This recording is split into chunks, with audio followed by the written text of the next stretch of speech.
Bonjour tout le monde, bienvenue dans cette capsule explicative pour le cours FRAP 105. Allez, on plonge direct dans le vif du sujet.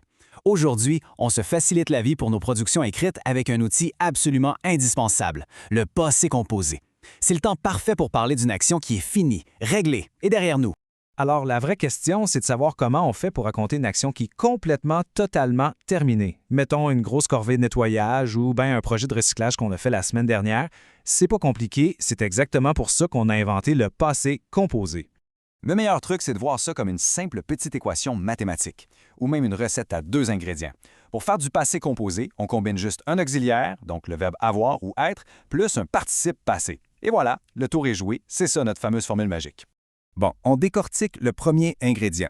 L'auxiliaire avoir, c'est vraiment notre valeur sûre, le choix par défaut pour la grande majorité des verbes. Par contre, l'auxiliaire être, lui, il est réservé aux verbes de mouvement. Aller, venir, partir. C'est un peu comme prendre un véhicule spécial juste pour se déplacer. Pour le deuxième ingrédient, le fameux participe passé, la transformation est super facile.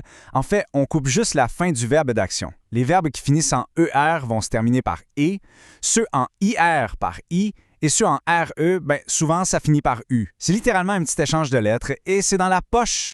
Faisons tout de suite le lien avec nos textes de lecture sur l'environnement. Tiens. Prenons la phrase « Nous avons fait du compostage ». Le mot « avons », c'est bel et bien l'auxiliaire « avoir ». Et fait, c'est notre participe passé. L'addition est parfaite. L'action est complètement terminée, ancrée solide dans le passé. Puis avant de se laisser, il ne faut surtout pas oublier notre filet de sécurité, le dictionnaire en ligne Usito. En cas de petit blanc ou le doute, il est toujours là pour confirmer les conjugaisons et les accords.